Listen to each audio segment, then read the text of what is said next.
จันทร์ที่27วันจันทร์ที่27เดือนตุลาเนาะศักราชพระพุทธาได้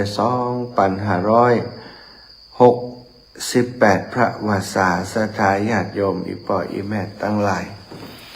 ทุกท่านทุกเช้าวันจันทร์นะอาตมาภาพรับผิดชอบดูแลรายการดำเนินรายการนะโดยมอบหมายโดยความมอบหมายของครูบาอาจารย์อีป่อสัญญาณดีก็ฮัลโหลป่อสัญญาณเป็นได้ครับของที่เขาไม่ว่าได้ยังชัดเจนนะครับโอ้ชัดเจนได้แล้วเนาะแสดงว่าท่านอาจารย์เป็นเกาะแล้วตะกี้เปิดแจ้งมาว่าสัญญาณบ่มีก็เกี่ยวเลยตั้งแต่ถึงมาแล้วนะครับโอ้ดีแล้วบุญทักษาปอเนอร์สาธุสาธุดีไม่ชุบเป็นองค์เป็นใหญ่ถูกขอลงเป็นเทพจะเป็นนะครับนี่ขอเจ้าเทวดาสาธุตลอดครับสาธุปอจาสาธุศรัทธาญาติโยมเอาสายเดียวปอละเนอะตีกำลังจะโทรละเนาะเอาสายเดียวปอละได้ทราบว่าสีคำเรดิโอที่จังหวัดนั่นนะรับฟังได้แล้วอีเราป่อโยมป่อเนาะปอนานประเสริฐนะจากนาน้อยอีป่อว่าสัญญาณชัดเจนตีนาน้อยนี่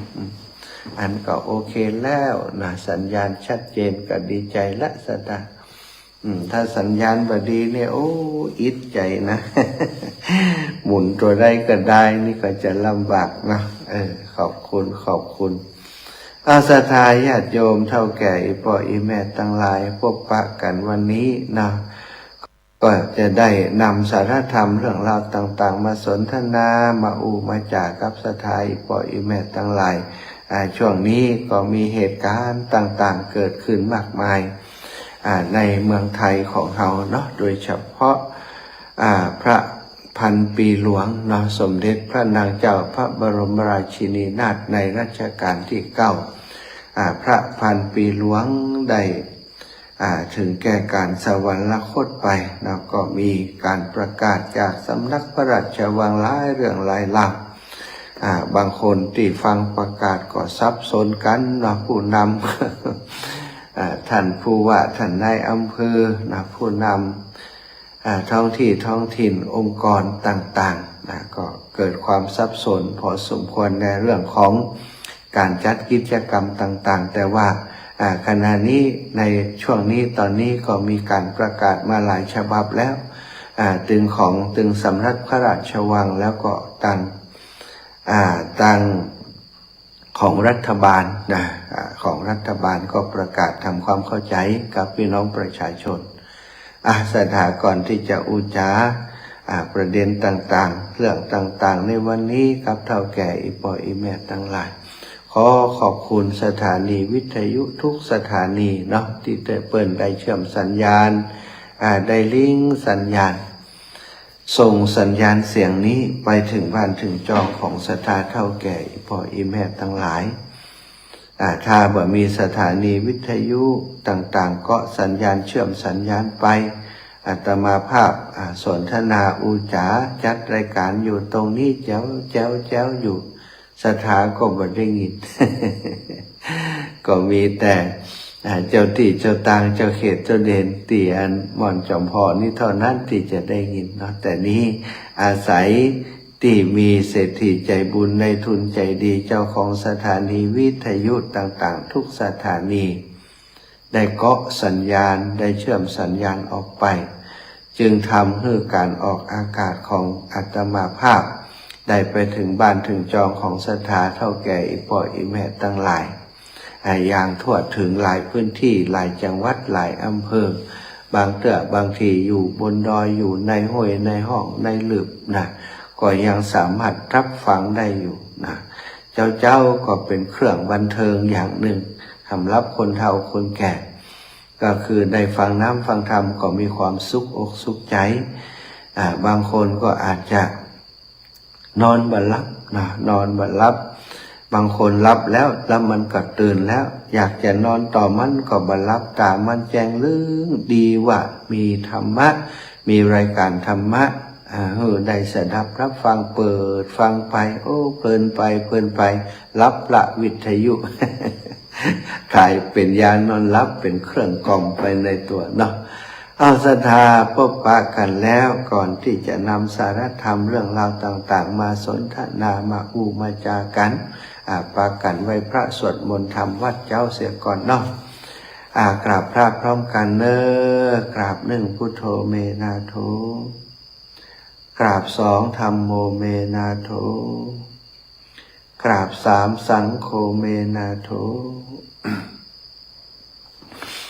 อิมินาสกาเรนะพุทธังอภิปูชยามิอิมินา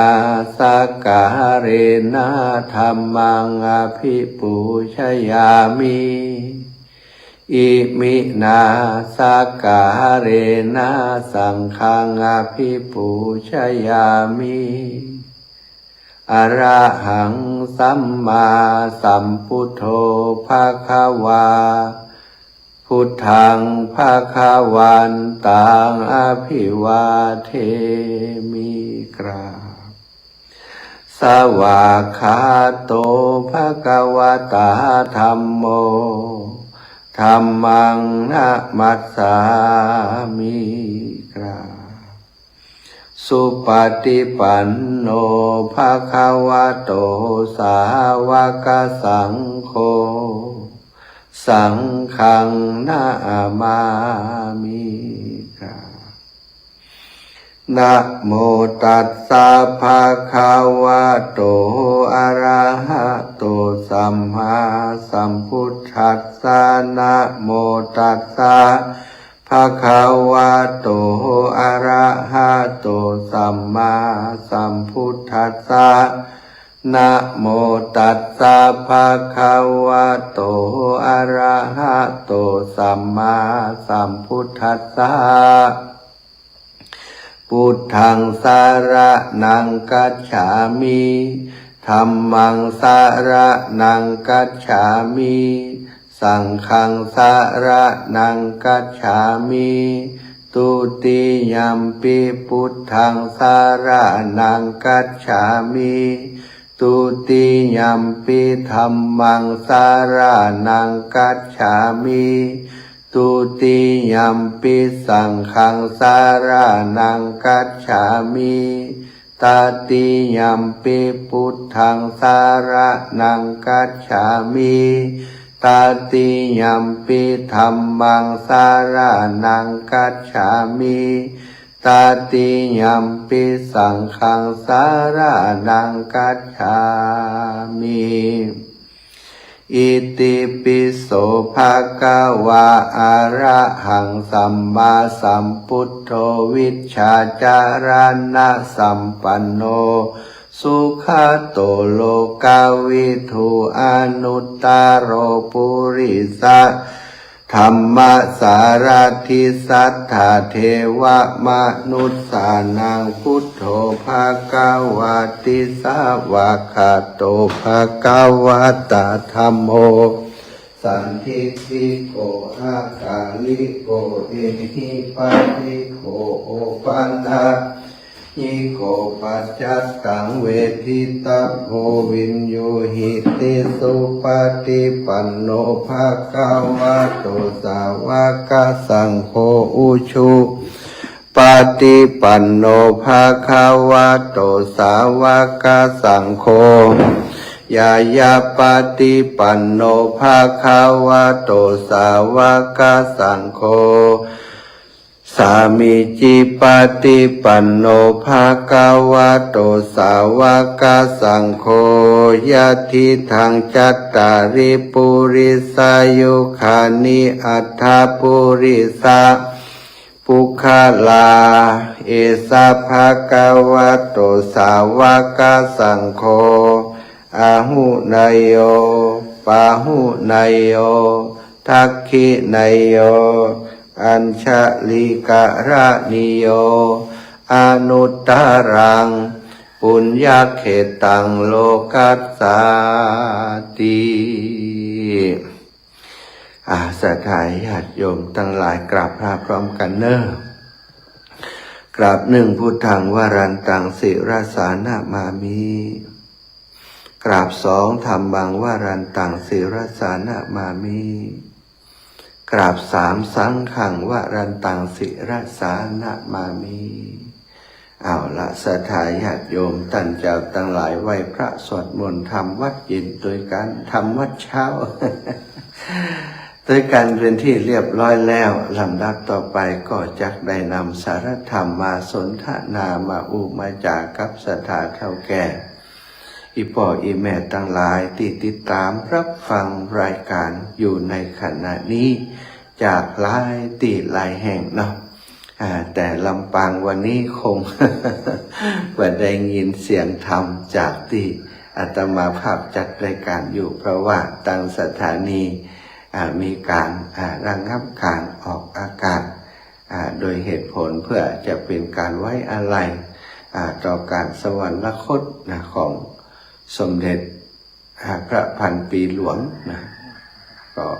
บางที่บางแห่งก็ปฏิบัติเหมือนกันเนาะ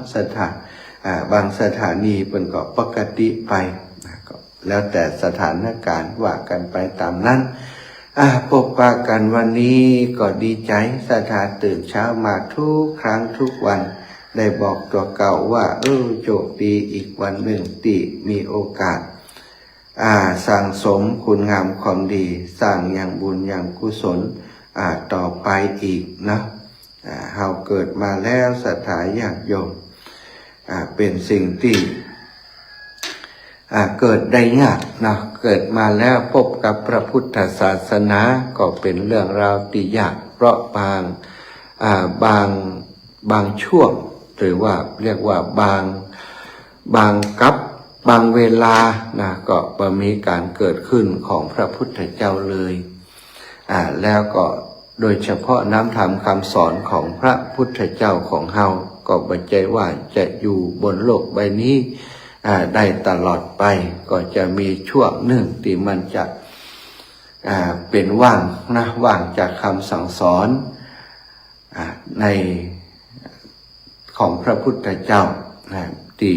มีอยู่ในโลกนี้การเกิดมาเป็นมนุษย์ยากอย่างใดศรัทธาญาติโยมทั้งหลายก็พอเนาะสัตว์กับมนุษย์อันใดนักกว่ากัน เกิดมาเป็นสัตว์เนี่ยปะเลอะปะเตอเกิดมาเป็นสัตว์แต่ว่าการจะเกิดมาสัตว์ในโลกใบนี้นะมีนักหนานับประถ้วนแต่มนุษย์เฮานี่ยังขาดคะเนยังคำนวณยังนับถ้วนยังมีทะเบียนของการเกิดของแต่ละประเทศก็จะมีการเกิดมาเพิ่นก็มีการตรวจนับโดยวิธีการหลายๆอย่างศรัทธาญาติโยมฉะนั้นเฮาท่านเจ้าทั้งหลายโยมพ่อโยมแม่ได้เกิดมาเป็นมนุษย์แล้วเฮาได้พบกับพระพุทธศาสนาอันเป็นศาสนาคำสอนของนักปราชญ์ของบัณฑิตของพระอรหันตเจ้าก็คือพระสัมมาสัมพุทธเจ้าของเฮานั้นถือว่าเฮาได้มีอัตภาพการเกิดที่ประเสริฐแล้วนะผลแห่งการเกิดมาแล้วนะได้พบพระพุทธศาสนาทำให้เฮาได้มาบูชาอย่างพระพุทธเจ้าพระธรรมเจ้าพระสังฆเจ้าหรือเรียกว่าพระรัตนตรัยแก้วเจ้าสามประการอย่างที่เฮาท่านเจ้าทั้งหลายได้สวดมนต์ไปแล้วนั้นการบูชาพระพุทธเจ้าพุทธภาษิตว่าปูชาละเหปูชยโตพัทเทยะทิจักสาวเกปปัญจสมาติกันเตตินะโสกะปริทเวเตเทสิเตตาทิเสปูชยโตนิพพัตเตอักโตพะเยนะสักกาปุญญังสังขาตุงอิเมตัมปิเกณจิซึ่งก็แปลว่าเมื่อบุคคลบูชาคนที่ควรบูชาคือพระพุทธเจ้าหรือสาวกของพระพุทธเจ้าผู้ข้ามพ้น ปัญจธรรมเครื่องเนิ่นช้าเสียได้แล้วข้ามพ้นความโศกความร่ำไรเสียได้เมื่อบูชาบุคคลเช่นนั้นอยู่ผู้ดับสนิทแล้วผู้บ่มีภัยในที่ไหนบุคคลย่อมบะอาจนับบุญได้ว่าบุญนี้มีประมาณเท่านี้นี่ศรัทธาญาติโยมคือการได้บูชาพระพุทธเจ้านั้นพระสงฆ์พระอรหันตเจ้าสาวกของพระสัมมาสัมพุทธเจ้าผู้เป็นอรหันต์นั้นมีบุญมีบุญบาสามารถจะนับขนาดนับได้อย่างติศรัทธาญาติโยมเคยได้ฟังนิทานเรื่องต่างๆนิทานชาดกหรือว่านิทานหรือว่าเป็นพุทธประวัติประวัติของพระสัมมาสัมพุทธเจ้าหรือว่าประวัติของพระสาวกของพระสัมมาสัมพุทธเจ้าตั้งหลายเขาจะได้หันว่าบางคนได้บูชาพระพุทธเจ้าได้บูชาพระพุทธเจ้าเพียงแค่ได้หันแวบเดียวได้มีสวรรค์เป็นที่ไปในเบื้องหน้าอย่างเรื่องราวของมัทธกุณฑรีศรัทธาญาติโยมมัทธกุณฑรีนั้นเป็นลูกของเศรษฐีก็จริงแล้วก็เศรษฐีนั้นก็อยู่ในเมืองที่พระพุทธเจ้าเมืองสาวัตถีพระวิหารเชตวันอยู่ที่สาวัตถีแต่ลูกเศรษฐีคนนี้ไม่ได้มีโอกาสได้เข้าเฝ้าพระพุทธเจ้าไม่ได้มีโอกาสได้ฟังน้ำฟังธรรมจากพระพุทธเจ้าเลยไม่มีโอกาสได้ทำบุญสุนทรทานโดยการที่บิดาหรือพ่อผู้เป็นเศรษฐีนั้นเป็นผู้ที่มิจฉาทิฏฐิบ่ได้สนใจเรื่องน้ำเรื่องธรรมการฟังน้ำฟังธรรมแถมบปอก็เป็นคนขี้จิขี้ทะนีขี้จิขี้ทีขี้ตะนีทีเหนียวตะนีทีเหนียวอย่างใดศรัทธาญาติโยมท่านเศรษฐีนี้มีลูกคนเดียวเนาะเป็นคนที่ใช้จ่ายประหยัดมากตัวเองเป็นลูกมีลูกคนเดียวแล้วตัวเองก็เป็นเศรษฐีถ้าเป็นเศรษฐีคนอื่นก็ซื้อเครื่องประดับประดาให้ลูกตามสมควรแก่การเป็นลูกเศรษฐีแต่ท่านเศรษฐีผู้นี้ศรัทธาเป็นคนตนีถึงขนาดที่ว่าแม้กระทั่งเครื่องประดับที่เป็นต่างหูของลูกเนาะคนอื่นเป็นสวยงามระยิบระยับสวยงามแต่ของท่านเศรษฐีคนนี้นี่แปลงต่างหูม้วนๆนั่นศรัทธาต่างหูม้วนๆต่างหูกลมๆมาได้เนี่ยนะมีตีก้องหูเหี้ยแล้วก็เอาใส่หูเพื่อกับลูกจึงได้ชื่อลูกคนนี้ว่ามัทธกุณฑรีมนุษย์ผู้มีต่างหูม้วนๆกลมๆอันนั้นเนาะชื่อแต่ก็เนี่ยเป็นชื่อของเปิ้นไปในตัวลูกเศรษฐี อยู่ต่อมาในวัยหนุ่มนะก็ปรากฏว่าลูกเศรษฐีมัทธกุณฑรีคนนี้ได้เกิดเจ็บป่วยโดยโรคอย่างสักอย่างหนึ่งก็บอกว่าชื่อโรคยักษ์นะในชาดกในพระสูตรในพระสูตรในเรื่องราวมันได้กล่าวไว้ว่าป่วยเป็นโรคอย่างแต่ว่าพอรู้ว่าลูกป่วยเป็นโรคนี้แทนที่จะไปหาหมอมารักษาลูกซึ่งหมอก็มีมากมายอยู่ในเมืองนั้นแต่เศรษฐีบัดได้ทำอย่างนั้นศรัทธาญาติโยมสาเหตุที่บัดได้ทำอย่างนั้นเพราะกลัวว่าถ้าไปให้หมอมารักษาหมอจะคิดตังแปลงศรัทธาหมอจะคิดตังแปลงก็เลยว่าใช้วิธีไปถามหมอถามว่าหมอโรคถ้าคนเป็นโรคอย่างนี้อาการอย่างเนี้ยอาการสมมุติว่าไอแคกๆเนาะ เป็นโรคไอแคกเนี่ยจะเอายาอย่างรักษาหมอก็ถ้าไอบ่พอนักนี่นะถ้าไอบ่มีสะเลดเนี่ยเอาโรคนี้เนาะสมมุติมันได้ เอายาอย่างนี้อันซื้อไปไว้หันสักหน่อยแล้วอีหลองซื้อไปไว้หัน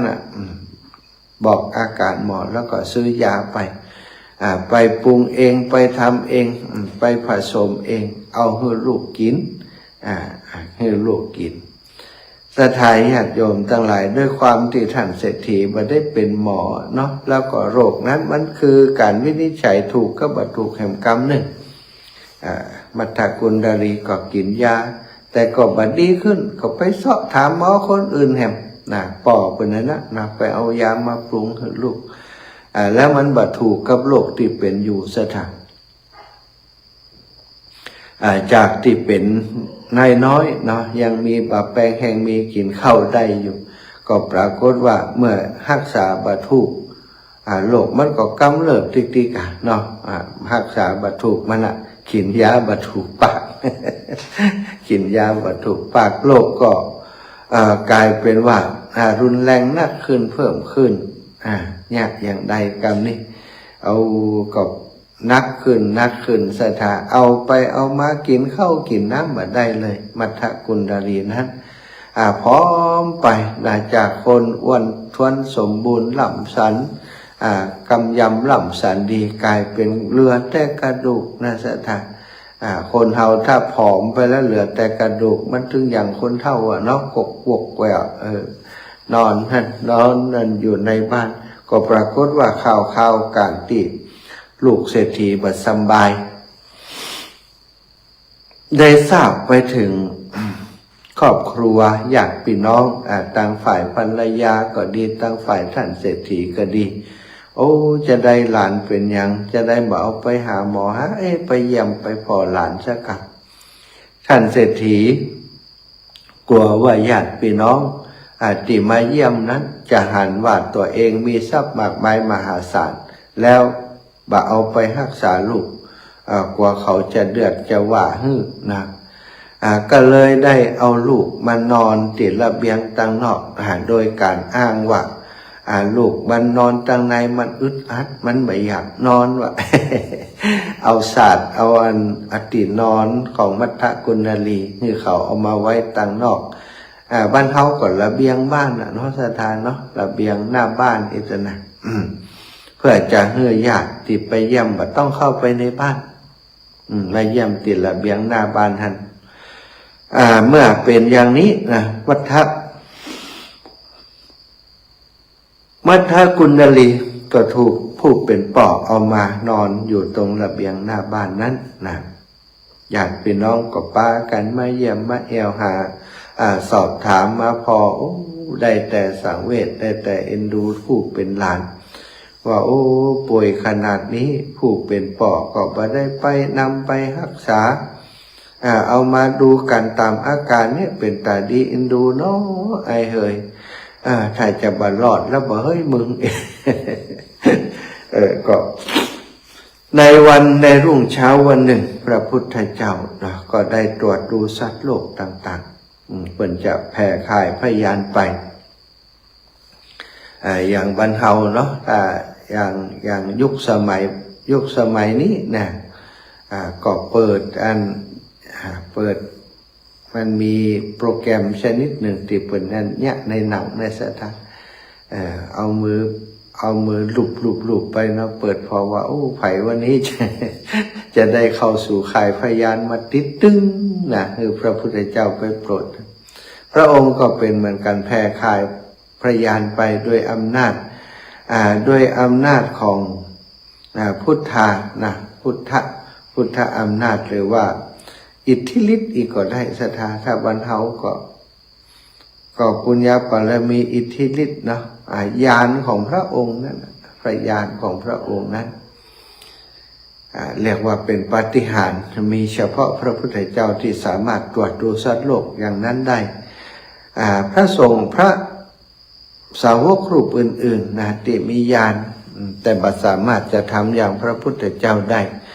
ก็มีหลายรูปหลายองค์ที่มีญาณพิเศษมีตาทิพย์มีหูทิพย์คิดไปมองไปในอนาคตได้ย้อนหลังได้นั้นก็หลายรูปหลายองค์แม้กระทั่งพระอัครสาวกพระสารีบุตร พระโมคคัลลานะพระอนุรุทธะพระมหากัสสปะเจ้าตรวจดูสัตว์โลกก็หันอยู่แต่ว่าบรรละเอียดเหมือนของพระพุทธเจ้านะ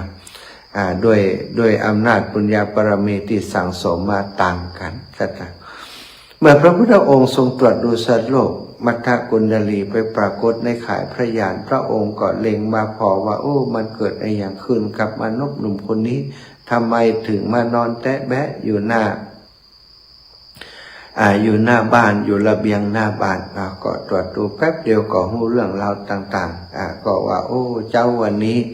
เวลาประมาณแต่อีกมนุษย์หนุ่มคนนี้จะได้เสียชีวิตแล้วจะตายแล้วนะจะตายจาก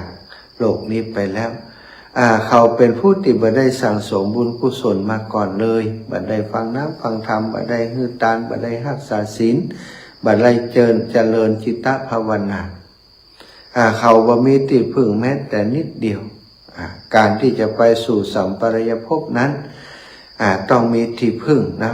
ก็คือบุญนั่นเองสถานการที่เขามาเกิดเป็นมนุษย์เป็นบุญของเขาแล้วแต่โอกาสในการทำบุญกับพระอรหันต์โอกาสในการสร้างของบุญของกุศลของเขาบ่มีเลยพอบ่มีการได้สร้างบุญสร้างกุศลก็บ่มีบุญมีกุศลติดตัวอย่างใดเขาจะช่วยเขาได้อย่างไรพระพุทธองค์ก็ทรงมาพิจารณาว่าถ้าพระองค์เสด็จไปมัทธกุณฑลีนี่ได้หันเพียงแวบเดียวแล้วเขามีความเลื่อมใสศรัทธาเกิดขึ้นในใจต่อพระสัมมาสัมพุทธเจ้าแค่เพียงระลึกถึงพระพุทธเจ้าแล้วก็น้อมใจมาหาพระองค์โดยความศรัทธาเลื่อมใสก็จะได้ไปจุติได้ไปเกิดบนสวรรค์นั่นเป็นบุญเพียงอย่างเดียวที่เขาจะพึงทำได้เมื่อเป็นอย่างนั้นตื่นเช้ามาแจ้งดีขวัญงามแล้วพระพุทธองค์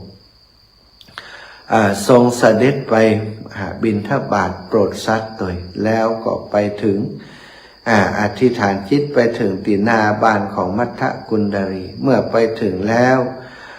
พระชัพพันนรังสีที่พระองค์ปรารถนาจะให้มัทธกุณฑลีได้หันก็แจ้งว่าไปสถานญาติโยม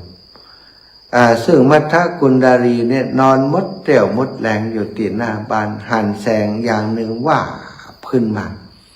เป็นแสงที่บ่เคยหวนมาก่อนเป็นแสงที่เป็นแสงนวลเป็นแสงที่ยังเฮาหันลุงเจ็ดสีฉับพลันรังสีก็ประมาณนั้นสถานแต่ว่าแสงที่เข้าไปในกองตาของมัทธกุณฑลีนั้นมันทำให้เขามีความสุขเปี่ยมอิ่มปีติได้หันภาพได้หันแสงนั้นก็เลยได้ปิ้นจะลิ้นมาสถานที่แรกเขานอนหันหลังออกมาตั้งนอกบ้านพระพุทธเจ้าเสด็จประทับอยู่ที่หน้าบ้านเขาบาหันดอกสถาน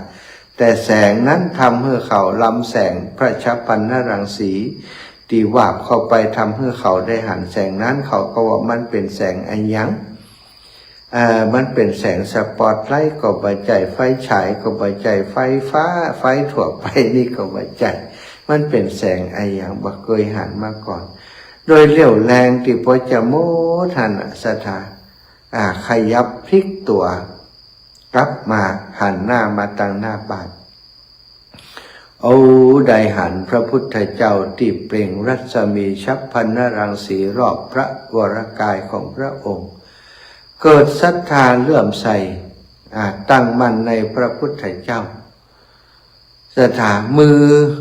บ่สามารถจะยกขึ้นมือขึ้นมาประนมก้มเกาเกศาถวายบังคมต่อพระสัมมาสัมพุทธเจ้าได้เพราะหมดเรี่ยวหมดแรงแล้วได้แต่อธิษฐานใจบุคคลผู้นี้ต้องเป็นพระอรหันต์ในโลกนี้เป็นพระอรหันตสัมมาสัมพุทธเจ้าในโลกนี้แน่นอนข้าพเจ้าตลอดชีวิตบ่มีโอกาสได้เข้าฟังธรรมของพระองค์บ่ได้มีโอกาสไปฮื้อตานในสำนักของพระองค์บ่มีโอกาสไปรักษาศีลไปปฏิบัติธรรมในสำนักของพระองค์บัดนี้ชีวิตจะ หมดจากโลกนี้ไปแล้วนะบัดนี้กาละความตายจะมาถึงเฮาในเร็วพลันนี้แล้วเรี่ยวแรงทุกอย่างบ่มีที่จะอยู่ต่อไปได้แล้วโดยจิตที่น้อมระลึกถึงพุทธคุณศรัทธาญาติโยมมือก็ยกขึ้นมาได้จิตที่น้อมระลึกถึงพุทธคุณนั้นทำให้มัตตกุณลี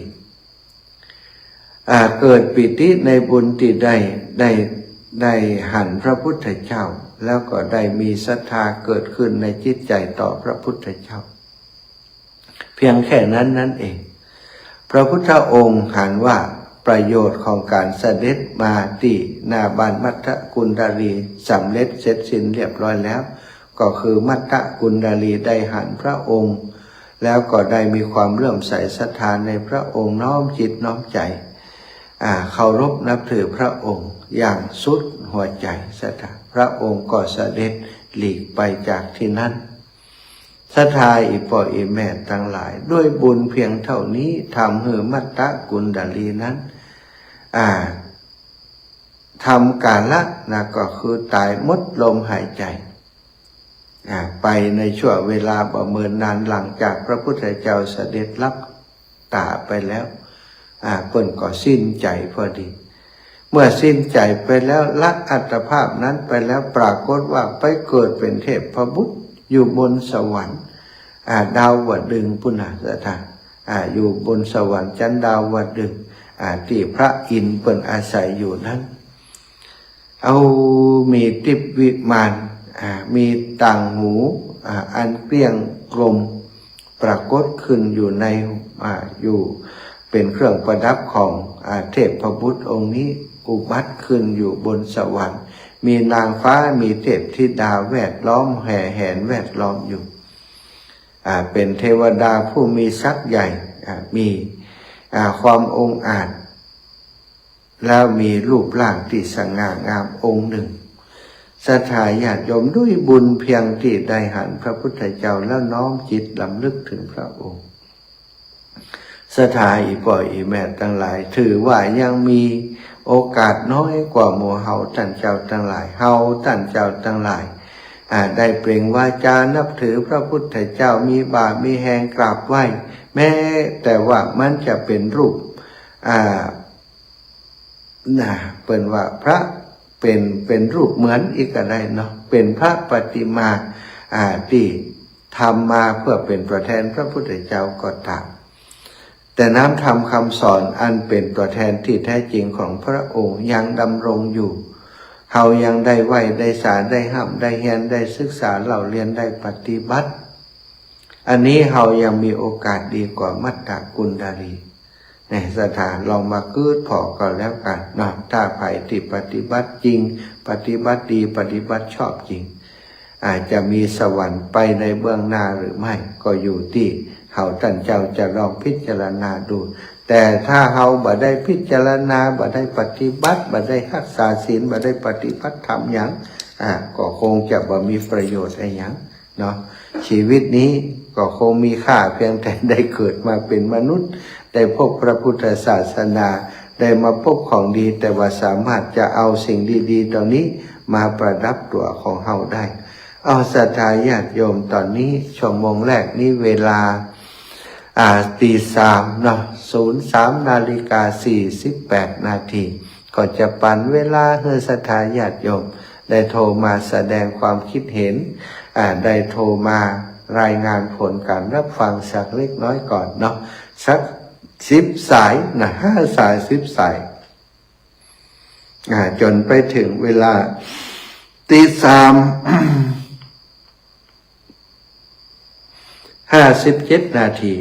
ก็จะพักสายสำหรับการรับโทรศัพท์จากนั้นก็จะให้ศรัทธาท่านเจ้าทั้งหลายได้ฟังเพลงในรายการสักเพลง2 เพลงแล้วก็มาพบปะกันในชั่วโมงหลังเนาะเอาชั่วโมงแรกนี้ปันใจให้ศรัทธาได้โทรเข้ามาเป็นเปื่อนในรายการนะเป็นการจะได้ฮู้ว่าเปิ่นฟังอยู่ตินใดพ่องยังใดพ่องเนาะแม่วิอินแม่ทราบเสมอตื่นแล้วยัง แม่สุกันทาต่างเมืองลี้ได้ฟังก่อจ้าตอนเจ้านี้เนาะ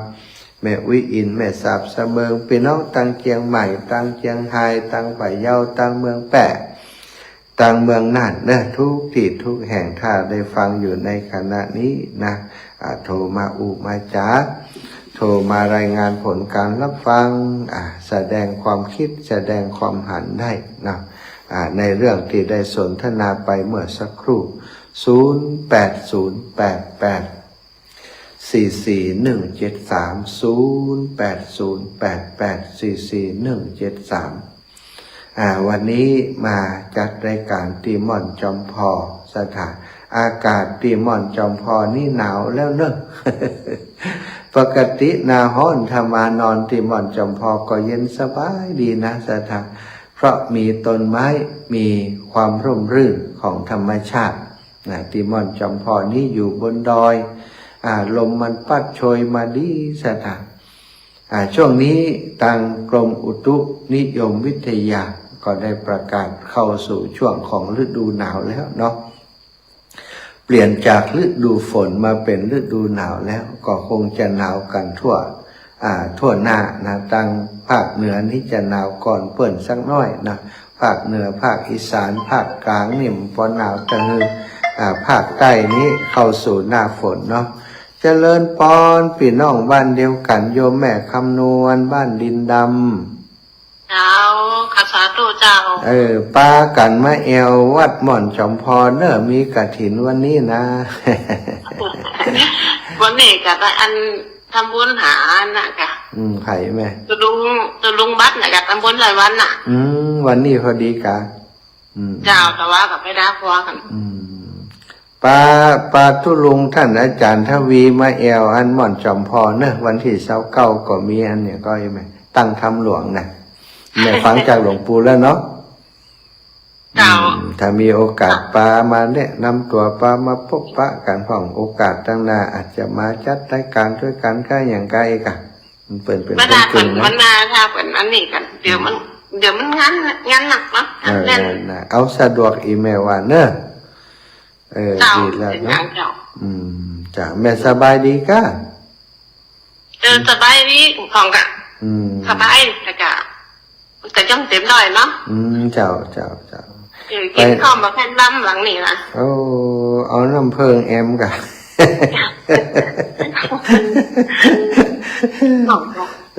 สาธุนะแม่เนอะบุญรักษาขอบคุณอีแม่โทรมาเจ้ากินดีแบบตั้งไฟหินเย็นฟังไฟหินล่ะอันถ้าของเจ้านี่นะของอันจะซ่อนเรดิโอนี่บ่ได้ยินกันแม่เป็นมีกับมาแรงเจ้ามีกาตอน2 ทุ่มเนาะตอนเจ้านี่ไฟหินล่ะไฟหินกับอันเดินดินเทลนา2 ปีไฟหินนี่ดังไปไกลเนาะเจ้าได้ยินกับตอนนี้นะถ้าว่ากว่านะกับได้ยินนะเจ้าได้แต่กับได้ยินตอนสัก2 ทุ่มนี่กับได้ยินนะมันกวนอยู่มันแตกนะสาธุเจ้าแม่เจ้าวัดสาธุเจ้าแม่สาธุนะท่านอาจารย์พระครูสมุวิศวัตวรกิจโจขอบคุณมากๆเจริญพรแม่อุ้ยอินสาธุนอนห่มผ้าอยู่นี่ฮะเอาหน่อยแล้วก็ตะเกียบมันมาถึงตี 3ไม่แล้วก็พอฟังใจค่ะจะท่านรีบรับไปฟังโมเดลเนี่ยดูอย่างนี้ฮะอันนี้แต่ว่ามันเหี่ยวมันไปมันไม่ขาดไปตามกระติดแต่มันไม่ขาดหมดกะมาพอได้5 โมงละอิดแบบกันนะเนาะอิดเนาะจากนั่งรถไปถ้าจะตีตะกับไกลก็แม่ก็สัก7 กิโลนี่ค่ะแต่หัน7 กิโลขึ้นดอยกะขึ้นดอยลงดอยนั่นแหละดอยไปนอนอยู่เนาะสมมติ9 โมงนั่นแหละอยู่ทางวัดเข้าจ้ะก็ฟังเจอเลยว่ามันได้ฟังแล้วไงเมื่อได้ฟังเจอได้กินเรื่องมันตื่นแล้วหรอก็ตื่นเจ้าแก่น่ะสุขภาพจะนี่เนอะ มันเรียนนี้มันไม่กัดจะแค่น้อยเดียวได้ไหม ตีเมาหอยยังมีละล่ะ ไม่แล้ว โอ้ดีแล้วก็ไปแอววัดวันพดจิมกะกำนี่ถ้าสบายดีแล้วไปแอวจิมกะมีเปิดไปเนี่ยมีขัดไปเมารถมาเลยนะเห็นเดียวกันเดี๋ยวมาที่นี่ขากลับจะไปส่งไปไหมมาจริงถ้าเราเอามาเดินไปก็ได้นั่งรถเนี่ยไปลงที่เรียน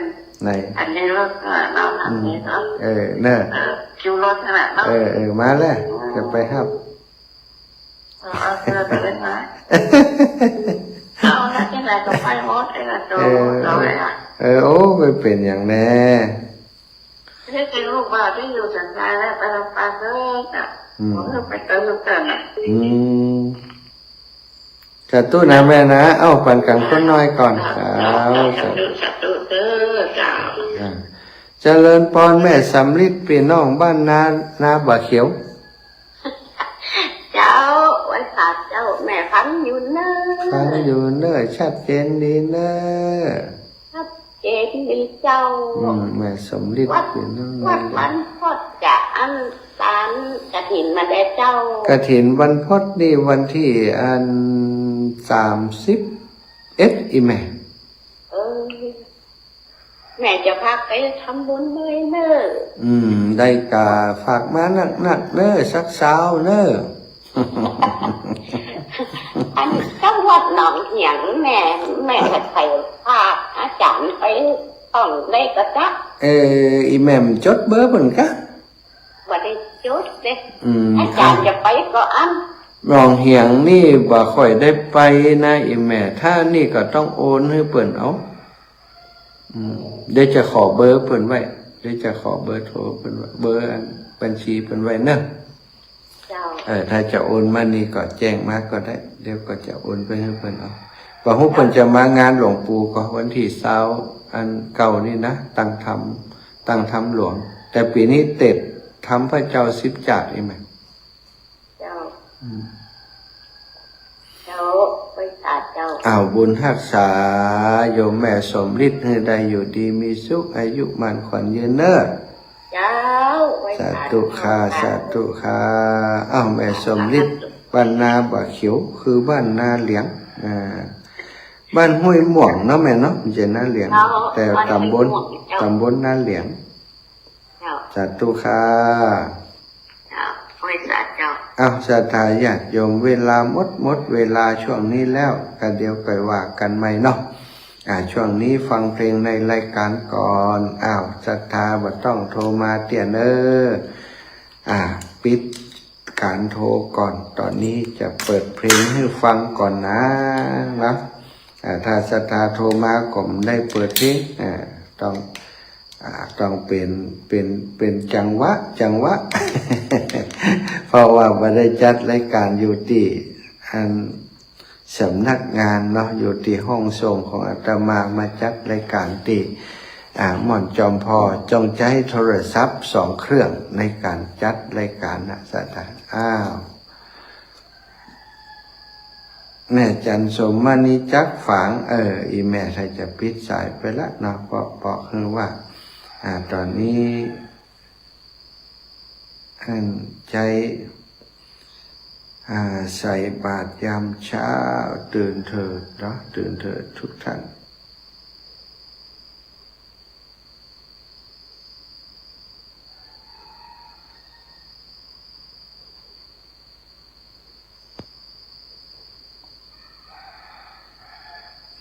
ศรัทธาญาติโยมเดี๋ยวฟังเพลงนี้นะ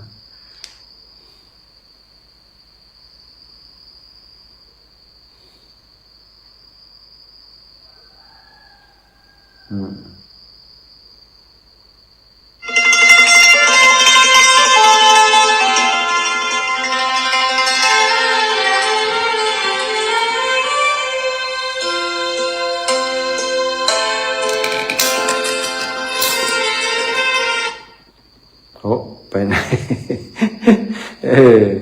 จะได้หมุนเว้นๆนะนี่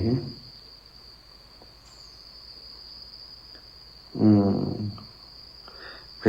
ลงมันหมุนวนๆนะสถาแป๊บหนึ่งกันแล้วกันเอาเพลงอื่นเพลงนี้บ่เอานะมันหมุนวนๆเอาเพลงประจำก็แล้วกันชวนทำบุญมันเป็นคลื่นสัญญาณมันเนาะเปลี่ยนก่อน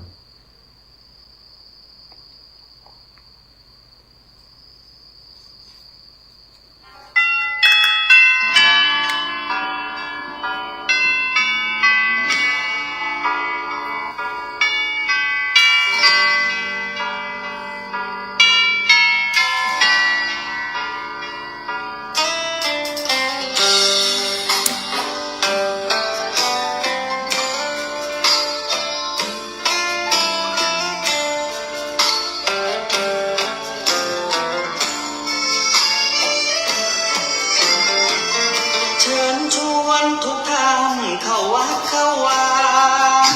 ฟังธรรมะจากหลวงตาเสริมชีวาให้สุขสดใสยึดมั่นหลักธรรมคำสอนไว้ให้ขึ้นใจความดีรีบทำกันไว้หญิงชายอย่าได้นายนี้ชวนทุกท่านเข้าวัดเข้าวาทำบุญด้วยจิตศรัทธาบุญพาให้เราสุขีจะทำการใดนั้นใช้ในสิ่งดีทำบุญให้ทานวันนี้ไม่มีใครว่าใครชังสมัยก่อนประทับใจปู่ย่าตายายวันพระไม่เคยเบื่อหน่ายจำได้ไม่ลืมสักครั้งเหตุใดวันนี้มีคนเข้าวัดน้อยจังอยากให้ก่อนอีกครั้งฝากความหวังกับคนรุ่นใหม่เชิญชวนทุกท่านเข้าวัดเข้าวารับศีลรับวรหลวงตาเสริมคุณค่าให้กับจิตใจกระทำความดีเรื่องนี้ไม่ต้องอายใครว่างจากการงานเมื่อใดเชิญชวนท่านไปทำบุญ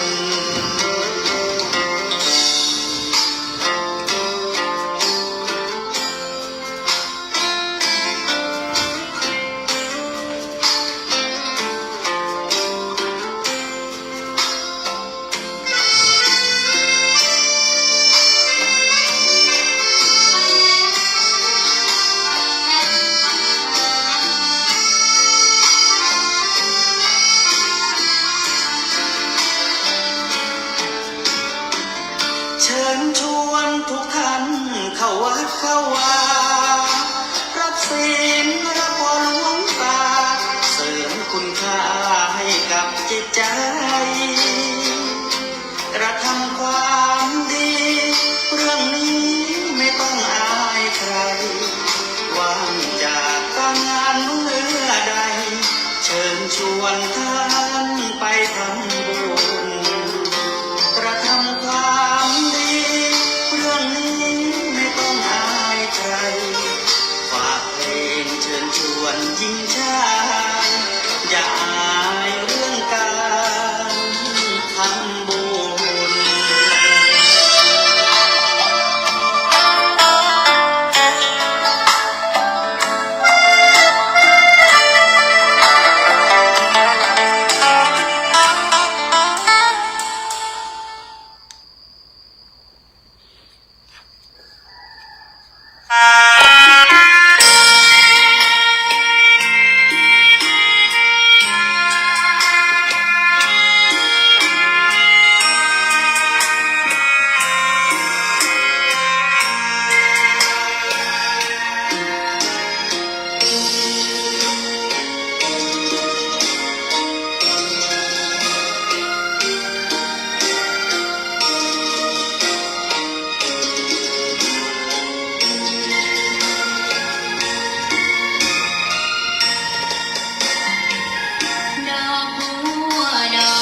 ศรัทธาญาติโยมทั้งหลายอรุณสวัสดิ์ธรรมสวัสดีสวัสดีตอนเจ้าในช่วงที่2ของรายการสารธรรมยามเช้าเสียงธรรมแสงอรุณทางสถานีวิทยุในเครือข่ายคลื่นสีขาวเพื่อชาวประชาซึ่งออกอากาศจากวัดปักตังเจริญอำเภอดอยหล่อจังหวัดเชียงใหม่ในเมตตาของครูบาอาจารย์ท่านพระครูอภิวัฒนวิกรมผอ.คลื่นสีขาวได้เมตตาเชื่อมสัญญาณเกาะสัญญาณจากลำปางไปออกจากจังหวัดเชียงรายเพราะว่าวันนี้อยู่ที่อันเรียกก่อน วัดม่อนจอมพอ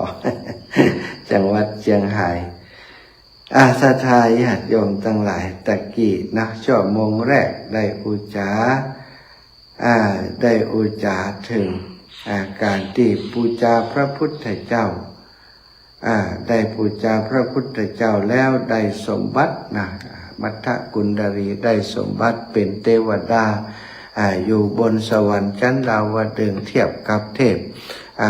เทียบกับพระอินทร์อยู่กับพระอินทร์ที่สวรรค์ชั้นดาวดึงส์ด้วยบุญเพียงแต่ได้หันพระพุทธเจ้าแล้วเกิดมีความศรัทธาเลื่อมใสในพระพุทธเจ้าน้อมจิตเข้าสู่การระลึกถึงพระพุทธเจ้าเป็นสรณะที่พึ่งมีที่พึ่งพอถึงแก่การเสียชีวิตไปก็ได้ไปบังเกิดอยู่บนสวรรค์สถานแล้วก็ในเรื่องนี้ก็มีต่อมาว่าพอมัทธกุณฑรีเสียชีวิตไปเศรษฐีผู้เป็นบิดาก็รู้สึกเสียใจที่ตัวเองตอนที่ลูกยังมีชีวิตอยู่บ่ได้ดูแลลูกอย่างดีทำให้ลูกได้ถึงแก่การเสียชีวิตไปทั้งที่ยังหนุ่มแน่นอยู่ญาติพี่น้องแล้วก็คนหลายคนก็ว่าท่านเศรษฐีนี้โดยความที่ตนีทีเหนียวเกินไปจึงทำให้บ่สามารถจะยื้อชีวิตของมัทธกุณฑรีไว้ได้เศรษฐีเองก็เสียใจในการกระทำของตัวเองแต่ว่าเสียใจในเวลาที่ลูกได้จากไปแล้วได้ต้องไปทำการเผาทำการชาปนกิจเป็นที่เรียบร้อยแล้วก็บ่เกิดประโยชน์อะไรอย่างแต่อย่างใดก็ตามเศรษฐีคนนี้ก็ให้ศรัทธาญาติโยมเปิดกลับบ้านกันหมดแล้วตัวเขาเองก็ยังให้คร่ำครวญอยู่ในป่าช้าแห่งนั้นคนอื่นกลับกันหมดแล้วเศรษฐีก็ยังร่ำให้อยู่ส่วนมัทธกุณฑรีนั้นได้ไปเกิดเป็นเทวดาอยู่บนสวรรค์ได้หันว่าตอนนี้สรีระร่างกายของเฮานั้นร่างกายของเฮาถูกครอบครัวเอาไปทำการชาปนกิจเป็นที่เรียบร้อยไปเผาไปจีเรียบร้อยแล้วแล้วก็หันว่าท่านเศรษฐีผู้เป็นบิดานี่กำลังคร่ำครวญร้องไห้อยู่ที่สุสานอยู่ที่ป่าช้าสะอึกสะอื่นอยู่หั่นมัทธกุณฑรีหันอย่างนั้นก็ได้อธิษฐานจิตแถลงกายลงมาเป็นมนุษย์หนุ่มคนหนึ่งหน้าตาก็คล้ายกับมัทธกุณฑรีแต่ว่าดูแล้วมีสง่าราศีผิวพรรณผ่องใสเปล่งปลั่งมายืนอยู่ตีบไก่จากท่านเศรษฐีแล้วก็ให้เหมือนกัน ให้สะอึกสะอื่นอยู่เหมือนกันเศรษฐีให้ดังเท่าใดมัทธกุณฑรีก็ให้ดังเท่าเศรษฐีให้ดังกว่าเศรษฐีได้ยินคนให้อย่างนั้นเฮาเศร้าเพราะการจากไปของลูกแต่ไอ้หนุ่มคนนี้มันให้มันยั้งมันให้ไอ้อย่างยุติหันสถานก็ได้เดินเข้าไปหาหันเป็นมนุษย์หน้าตาเหมือนลูกบ่าวเลยมันมัทธกุณฑรีเลยก็เกิดความฮักปิญาฮักไข่เหมือนกับเป็นลูกของตัวเก่าเกิดความฮักไข่ในมนุษย์หนุ่มคนนั้นติมัทธกุณฑรีแปลงร่างมานั้น ฮักเขาฮักขึ้นมาในจิตในใจลืมเรื่องที่กำลังเศร้าโศกร่ำไห้อยู่นั้นเหมือนกับปิดทิ้งก็ได้ถามว่าบ่น้อยมาอ้ายเหยยังหนุ่มยังแน่นมาให้คร่ำครวญอยู่ตรงนี้โดยเรื่องอะไรอย่างกะเธอมีผิวพรรณวรรณะที่ดีมีร่างกายที่สมบูรณ์บ่มีหยังที่พอแล้วมีปัญหาที่จะทำให้เธอร้องไห้เครื่องประดับประดาอลังการต่างๆของเธอก็ดูสวยงามสง่าดีเธอมายืนร้องไห้ตรงนี้โดยเหตุอันใดกาเนี่ยสถานมัตตกุณดารีก็บอกความเหตุผลที่ตัวเองมาให้ตรงนี้กับท่านเศรษฐีฟังว่าท่านเศรษฐีท่านมาท่านเองก็ร้องไห้คร่ำครวญอยู่โดยเรื่องอายังกาเศรษฐีก็บอกว่าเฮาก็ร้องไห้คร่ำครวญโดยการติดลูกของเฮาจากไปเฮามีความทุกข์จิตทุกข์ใจเป็นอย่างมากลูกได้จากไปเพิ่งทำการเผาจีไปเมื่อกี้ไฟยังลุกอยู่นั่นมนุษย์หนุ่มคนนี้ก็บอกว่าท่านเศรษฐีท่านมาร้องไห้เพราะคนที่จากไปบ่มีประโยชน์อย่างเลยของเฮานี้ตอนนี้ที่ให้อยู่นี้โดยเหตุผลว่าเฮาเนี่ยมีวอทองคำอยู่ได้ให้เขาแปลงราชรถแปลงรถทองคำทุกอย่างล้วนโดยทองคำทั้งหมดคันคนตั้งหลายแปลงล้อมาใส่ห้อมเปิงใจแปลงล้อไม้เอาล้อมาล้อเล็กมาแปลงเฮาพอแล้วมันบ่งามบ่เหมาะกับรถของเฮาที่มันงามขนาดเฮามาพอแล้วสิ่งที่จะเหมาะจะเป็นล้อรถคันนี้ที่เฮาแปลงนี้มีแต่พระจันทร์กับพระอาทิตย์เท่านั้นถึงจะเหมาะเป็นล้อรถของเฮากันนี้ท่านเศรษฐีได้ยินอย่างนั้นก็ตกใจมานพหนุ่มคนนี้ทำไมมีความใฝ่ฝันที่สูงเกินเหตุอย่างนี้ความจริงเศรษฐีนั้นได้ฮักมานพหนุ่มคนนั้นที่ให้อยู่ว่าลูกต้องการอย่างอีปอยจะเอาหือโมดีว่า เทวดานั่นกับกึดในใจว่าตอนเฮามีชีวิตอยู่เฮาป่วยเฮาไข้บ่รักษาบัดเดี๋ยวนี้มาหันคนที่เหมือนเฮาบอกว่าจะเอาอย่างเอาหือหมดว่าขอหือบอกมาเถอะปอยจะเสาะหาหือใดว่านี่คนเฮาศรัทธาพอสูญเสียไปแล้วถึงจะเกิดความสำนึกนะว่าสิ่งนั้นมีค่าต่อตนอีปอยอีแม่ตั้งหลายตอนที่มีชีวิตอยู่ทำไมบ่ดูแล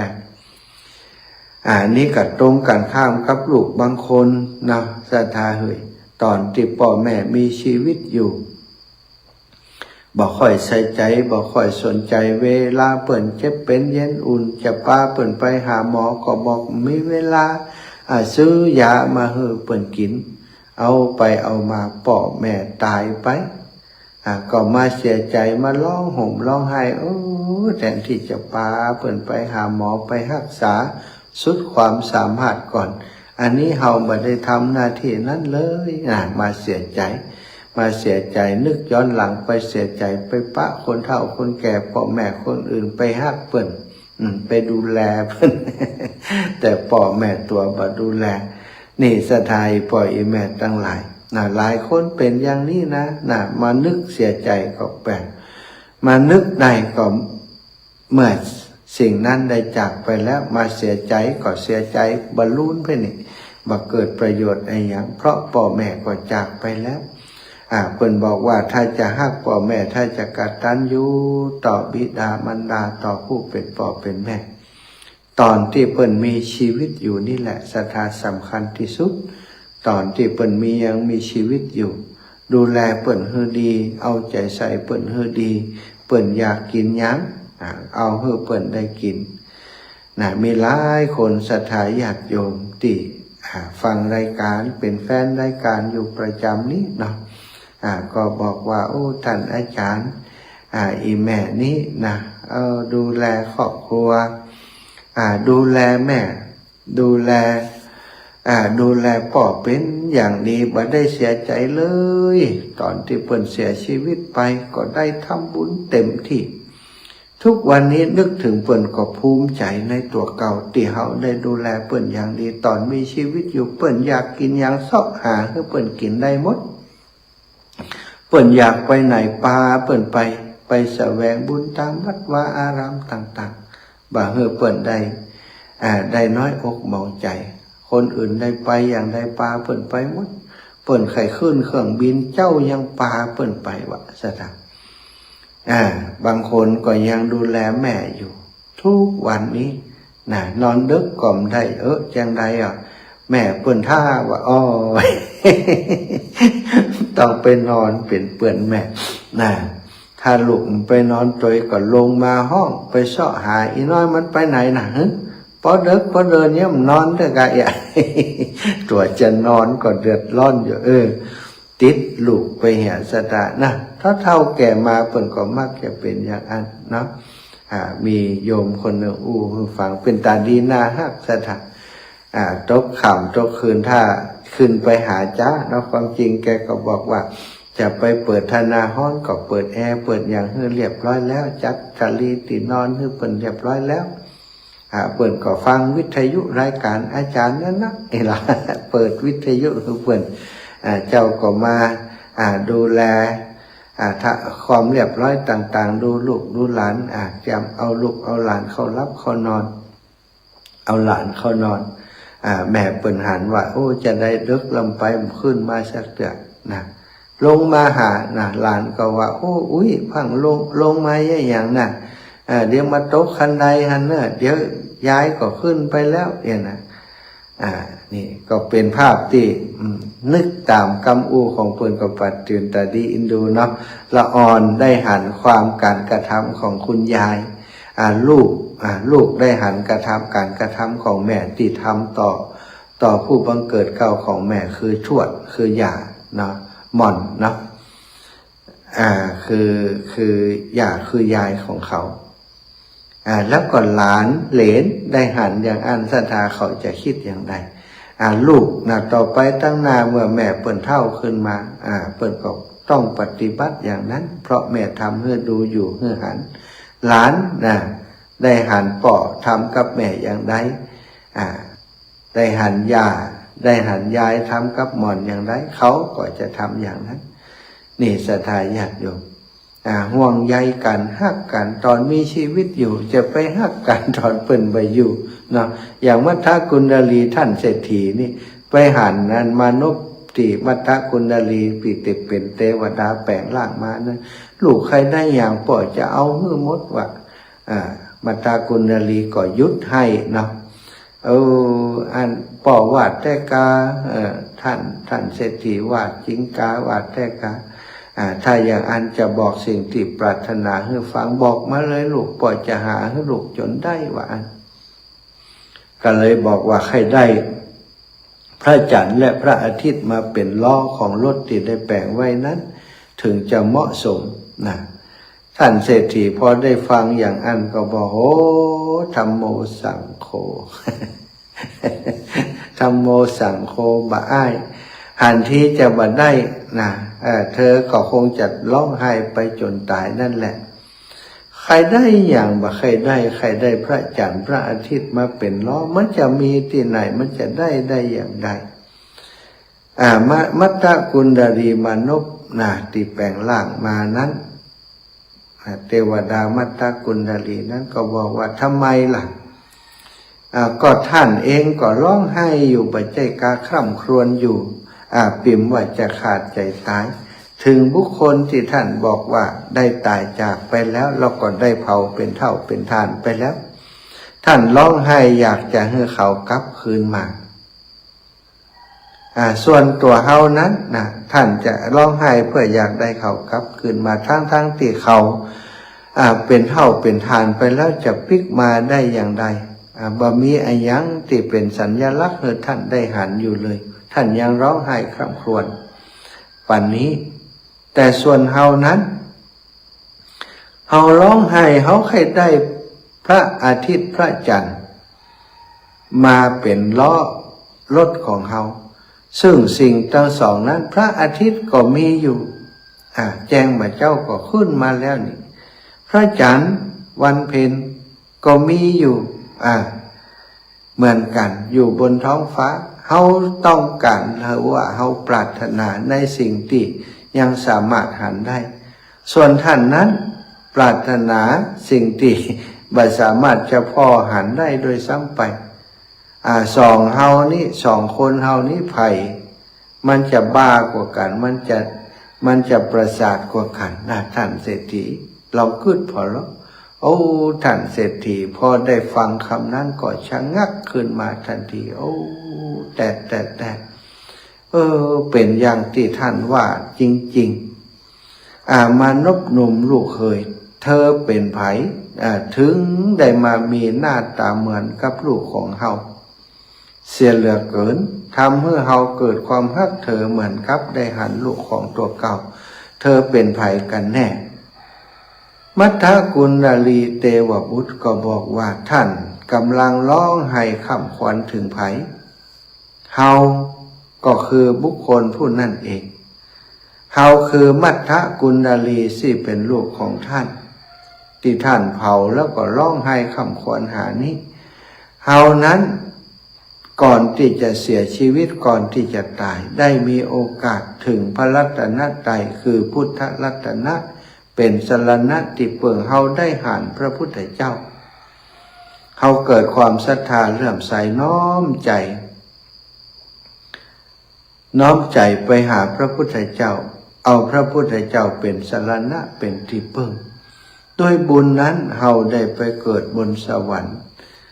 จันดาวดึงกับเทพบุตรกับเทวดาเทวบุตรเทวดาทั้งหลายมีพระอินทร์เป็นต้นที่อยู่ในสวรรค์ชั้นนั้นโดยบุญที่เฮาได้ถึงพระพุทธเจ้าเป็นสรณะเอาสั้นเศรษฐีได้ฟังอย่างนั้นก็ตะลึงตึงตังในใจขึ้นมาว่าบุญลูกของเฮาบ่เคยได้ทำบุญมาก่อนเลยฮื้อตานก็ยังบ่เคยฮื้อรักษาศีลยังบ่ได้รักษาได้ไปเป็นถึงเทวดาด้วยเหตุเพียงแต่หันพระพุทธเจ้าและน้อมใจระลึกถึงคุณของพระพุทธเจ้าศรัทธาเลื่อมใสในพระพุทธเจ้าได้ไปอยู่สวรรค์ได้ไปเกิดสวรรค์เมื่อเป็นอย่างนี้ท่านเศรษฐีก็ว่าโอ้ดีแล้วเฮาก็จะถึงพระพุทธเจ้าเป็นสรณะเหมือนกันเฮาจะนิมนต์พระพุทธเจ้าและเหล่าพระสาวกทั้งหลายมาฉันที่บ้านเฮาจะฟังน้ำฟังธรรมจากพระพุทธเจ้ามัทธกุณลีก็บอกว่าดีแล้วท่านเศรษฐีท่านได้หายโศกเศร้าจากการที่สูญเสียลูกไปแล้วท่านควรที่จะได้โอกาสฟังธรรมจากพระพุทธเจ้าควรที่จะได้สร้างกองบุญกองกุศลเกิดมาเป็นมนุษย์จากหนึ่งเวลาที่จะอยู่ในโลกใบนี้ก็ไม่ใช่หาเมินเท่าใดอย่างเฮานี้ก็ตายจากไปแล้วแต่ยังมีโอกาสที่ได้หันพระพุทธเจ้าตั้นมีโอกาสดีกว่าข้าพเจ้ากว่าตัวเฮาควรที่จะเข้าถึงพระพุทธเจ้าเข้าใกล้พระองค์ได้รักษาศีลได้ไปฟังธรรมได้ไปปฏิบัติดีปฏิบัติชอบท่านจะได้เข้าสู่มรรคผลนิพพานอันเป็นสิ่งที่ปรารถนาของมนุษย์ทั้งหลายที่เกิดมาพุทธพระพุทธศาสนาดีแล้วชอบแล้วท่านควรจะไปเข้าเฝ้าพระพุทธเจ้าทูลนิมนต์เถิดว่าแล้วท่านเทวดาแถลงนั้นก็แวบหายไปสถานเศรษฐีได้สติแล้วก็เดินทางกลับบ้านน้ำตาที่อาบหน้านั้นก็แห้งเหือดไปแล้วมีแต่คราบน้ำตาที่อยู่สะสมองค์ล่างหน้าเรียบร้อยแล้วก็ไปที่วิหารเชตวัน ไปกราบนิมนต์พระพุทธเจ้ามาฉันภัตตาหารที่บ้านพระพุทธองค์ก็ทรงรับนิมนต์รู้เรื่องราวทั้งหมดแล้วว่ามันเกิดอะไรอย่างขึ้นกับเศรษฐีเมื่อไปถึงที่บ้านท่านเศรษฐีก็ประเคนอังคาดรับบาตรจากพระพุทธเจ้า ตักอาหารใส่ในบาตรแก่พระพุทธองค์ประเคนถวายแล้วก็ทำแก่ภิกษุสงฆ์สาวกทั้งหลายเช่นเดียวกับที่ทำกับพระพุทธเจ้าเมื่อพระพุทธองค์ทรงฉันเป็นที่เรียบร้อยแล้วเศรษฐีก็เข้าไปใกล้เข้าไปหาพระพุทธเจ้ากราบด้วยเบญจางคประดิษฐ์โดยความศรัทธาเลื่อมใสแล้วก็ทูลถามพระพุทธองค์ว่าเป็นไปได้หรือพระเจ้าข้าพระองค์ผู้เจริญการได้หันได้ทัศนาพระพุทธเจ้าการได้มีความเลื่อมใสในพระพุทธเจ้าและบัดได้ทำบุญอื่นเลยทานก็บัดได้ทำศีลก็บัดได้รักษาปฏิบัติธรรมก็บัดได้ทำบุคคลเช่นนี้จะไปถึงสวรรค์ได้หรือไม่พระเจ้าค่ะพระพุทธองค์ก็บอกว่าท่านเศรษฐีตะวานี้ท่านได้ไปพบกับมัทธกุณฑลีเทพบุตรติสุสานปัจจาท่านค่ำครวญร้องไห้อยู่แล้วมีมนุษย์หนุ่มคนหนึ่งเข้ามาหาท่านแล้วบอกว่าเป็นมัทธกุณฑลีผู้เป็นลูกของท่านได้ไปอยู่สวรรค์แล้วโดยบุญที่นับถือพระพุทธเจ้าคือตัวเฮานี้เป็นสรณะเพียงอย่างเดียวเท่านั้นท่านก็ได้ฟังมาแล้วท่านยังมาถามอีกหรือปัตตศรัทธาท่านโยมทั้งหลายท่านเศรษฐีได้ยินอย่างนั้นก็ตกใจพระพุทธเจ้าฮู้ทุกเรื่องทุกราวโอ้เฮาบ่มีข้อสงสัยอย่างแหมแล้วเฮาอยู่กับมัทธกุณฑลีปัจจา2 คนเพียงลำพังทำไมพระพุทธองค์ถึงทรงทราบเป็นสิ่งที่ทำให้ท่านเศรษฐีเกิดความศรัทธาเลื่อมใสในพระพุทธเจ้าเพิ่มอย่างขึ้นมาอย่างมากมายแล้วก็ได้กราบทูลพระองค์ว่าที่ผ่านมาได้เป็นคนประมาทได้เป็นผู้มิจฉาทิฏฐินะวันนี้ได้มีโอกาสนิมนต์พระพุทธเจ้ามาได้ฟังธรรมพระพุทธองค์ก็ทรงแสดงธรรมอนุปุพีกถาเรื่องของการศีลภาวนาสวรรค์โทษของกามคุณของการบวชพรรณนาท่านเศรษฐีฟังเศรษฐีฟังก็เกิดดวงตาหันธรรมสถาเป็นพระโสดาบันแม้กระทั่งภรรยาก็ได้ถึงความเป็นพระโสดาบันเข้าสู่กระแสของการที่จะบัดตกไปติดตามอีกแล้วโสดาบันนี่ก็คือเหมือนกับเข้าไปตังลู่ทางที่จะเดินไปสู่พระอรหันต์อย่างเดียวสถานสู่ความหลุดพ้นอย่างเดียวจะบ่ออกนอกเส้นทางอีกแล้วเพิ่นถึงเรียกว่าโสดาบันโสดาบันหนทางไปสู่ความเป็นผู้หลุดพ้นในอนาคตนี่เป็นพระอริยบุคคลชั้นต้นนะมันจะมีโสดาปฏิมรรคโสดาปฏิผลสกทาคามีมรรคสกทาคามีผลอนาคามีมรรคอนาคามีผลคู่แห่งบุรุษ4 คู่นับเรียงตัวบุรุษได้8 บุรุษก็คือเนี้ยนะสตา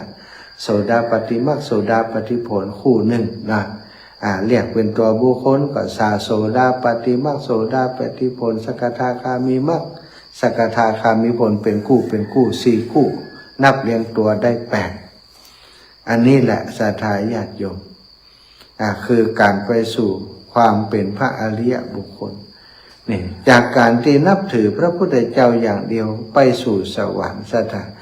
ยิ่งเฮานับถือยิ่งเฮาเลื่อมใสแล้วก็ได้เข้าใกล้ได้ฟังธรรมได้ปฏิบัติตามธรรมของพระองค์โอกาสที่จะไปข้างหน้าก็ยิ่งมีเยอะหน่อยสาวกของพระพุทธเจ้า4 ประการคือ1ผู้ที่ข้ามพ้นปัญจธรรมได้แล้วก็คือขันธ์ทั้ง5สัตว์ขันธ์ทั้ง5เป็นกองทุกข์ได้ข้ามพ้นขันธ์5ที่เป็นกองทุกข์ได้แล้วเรียกว่าปัญจธรรม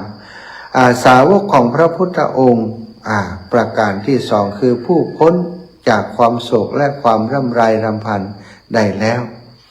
3ผู้ที่ดับสนิทแล้วก็เป็นพระอรหันต์4ผู้บ่มีภัยที่ไหนๆมาเบียดเบียนคือผู้ที่เป็นพระอรหันต์อย่างสุดสิ้นเรียก สังโยชน์ทุกอย่างทุกประการแล้ว อันนี้คือสาวกของพระพุทธเจ้า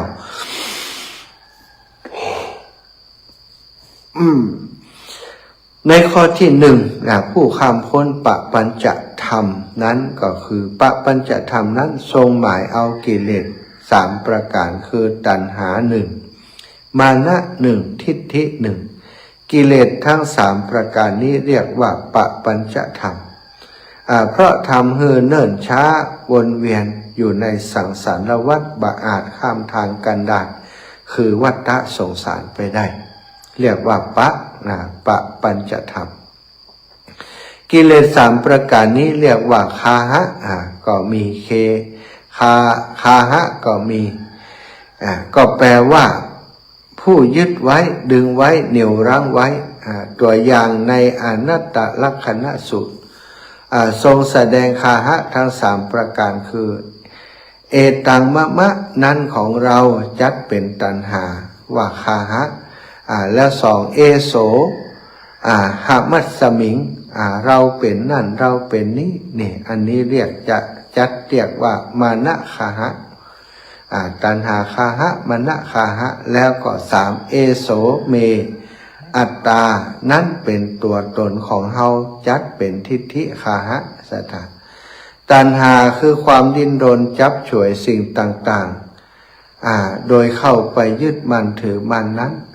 ของเฮานี้ของเฮามานะคือความทะนงตนว่าเฮาเป็นนั่นเฮาเป็นนี่เฮาดีกว่าเขาเฮาเสมอเขาเฮาต่ำกว่าเขาทิฏฐิคือความยึดมั่นในความหันตัวตนว่านั่นคือตัวตนของเฮาพระศาสดาตรัสว่าพุทธามัทธิธนะมัทธิอิติภาโลวิหันยติอัตตาหิอัตโนนัตถิกุโตปัตตากุโตทะนังคนเขาเดือดร้อนว่าบุตรของเฮาทรัพย์ของเฮา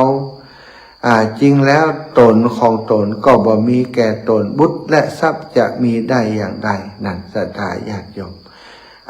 พระพุทธองค์ว่าคนเขาเดือดร้อนว่าอันนั้นลูกเฮาอันนั้นทรัพย์ของเฮานะอันนั้นทรัพย์ของเฮามันจะมีได้ที่ไหนเนาะแม้กระทั่งตัวตนก็บ่มีแก่ตนบุตรและทรัพย์จักมีได้อย่างใดศรัทธาที่ฟังอยู่ตังลำปางแม่พิษสมัยสี่เทพทำลงกราบไหว้สาพระอาจารย์เจ้าวิทยุลำปางบ่มีเสียงเจ้าสาธุเจ้าก็ว่าวิทยุแม่บดีเจ้าสาธุ วิทยุดีนะตังลำปางเพื่อนมีตังหลวงพ่อเจ้าคณะอำเภอเมืองลำปางเนาะได้ขอฮือตังสถานีวิทยุงดออกอากาศ7 วันเพื่อเป็นการร่วมไว้อาลัยต่อการสวรรคตของพระนางเจ้าพระบรมราชินีนาถเปิ่นมีความ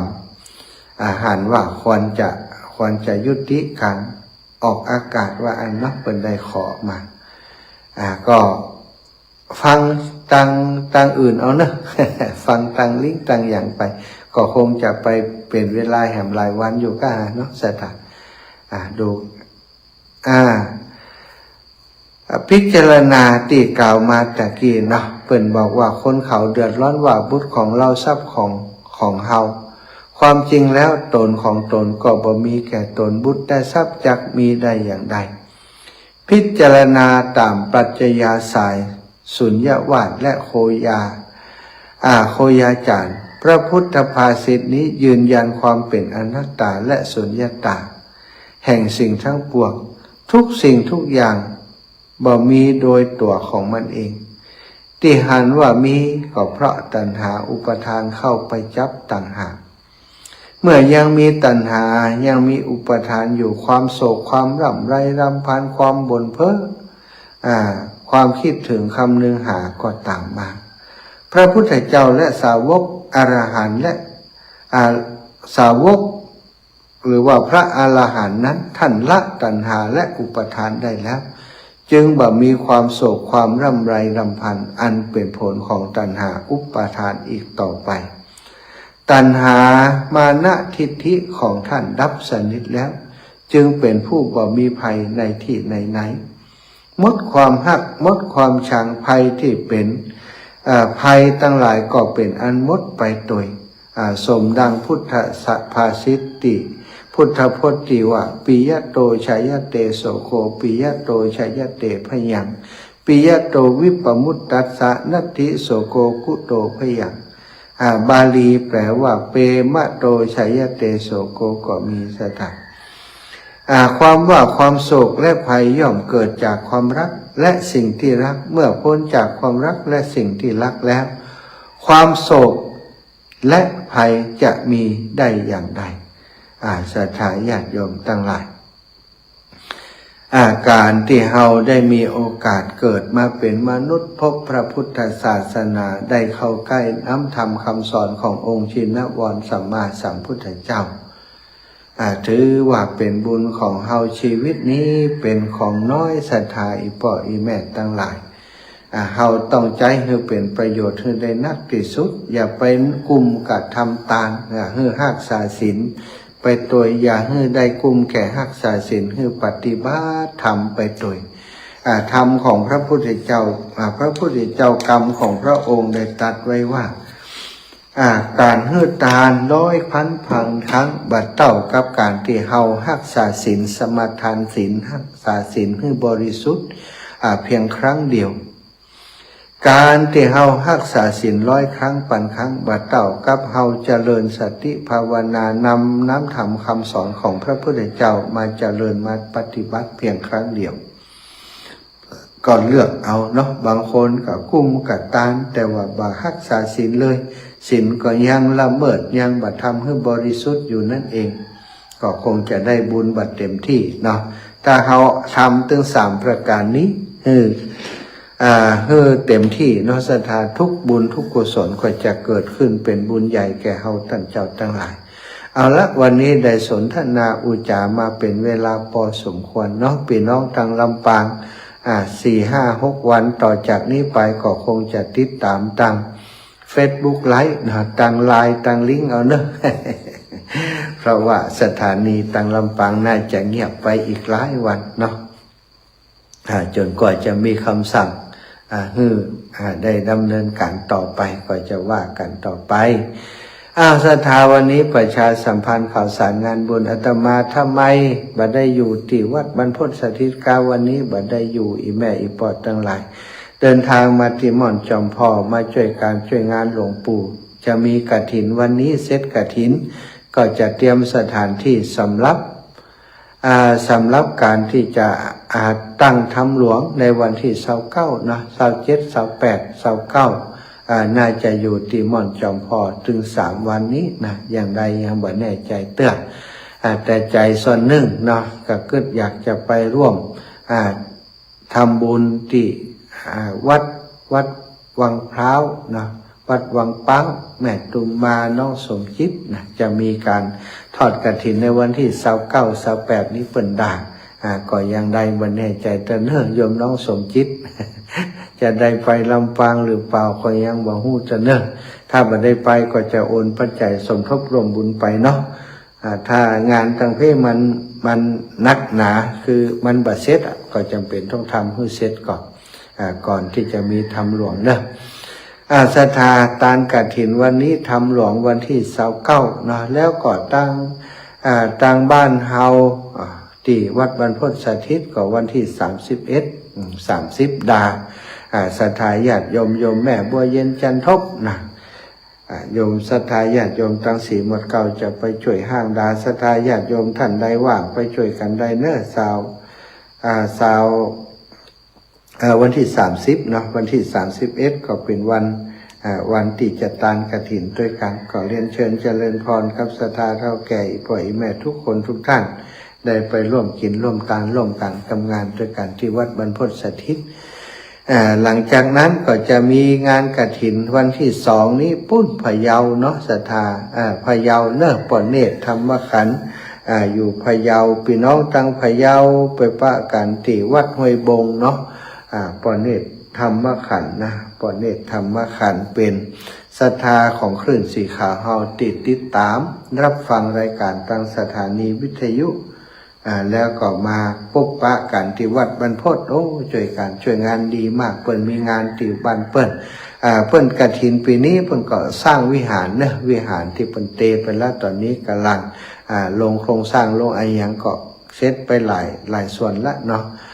กฐินเที่ยวนี้ก็จะเอามาสร้างวิหารนั่นเอง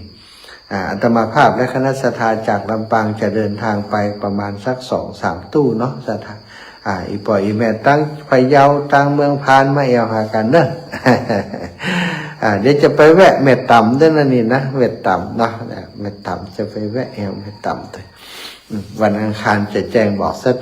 สถานแห่งกรรมนะ วันที่สี่นี้ที่วัดห้วยงูในเนาะวัดห้วยงูในอำเภอฝางจังหวัดเชียงใหม่จะไปวันที่3ห้วยงูในเนาะเสร็จจากอันพะเยากลับมานอนที่วัดคืนหนึ่งวันที่3ก็เดินทางไปเมืองฝางจะไปแอวด้วยอ่างคางเหียสักครั้งหนึ่งบ่เคยได้ไปกำเติดจะปาสถานญาติโยมไปแอวพอเนาะเดี๋ยวอากาศดีอากาศเย็นต้นไม้ก็งามนะสถาน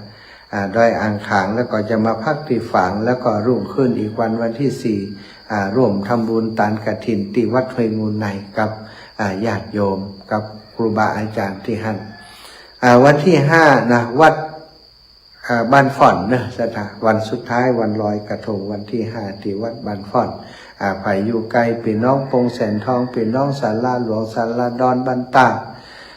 ตังสีหมดเก้าตังหนองยางนี่ไปหากันเนาะที่วัดบ้านฝ่อนก็เปิ่นก็มีความประสงค์ทอดกฐินแล้วจะเอาปัจจัยนั้นไปสร้างเสนาสนะซ่อมบำรุงต่างๆเอาละได้เวลาที่จะเปิดโอกาสให้ศรัทธาโทรเข้ามาเนี่ย0808844173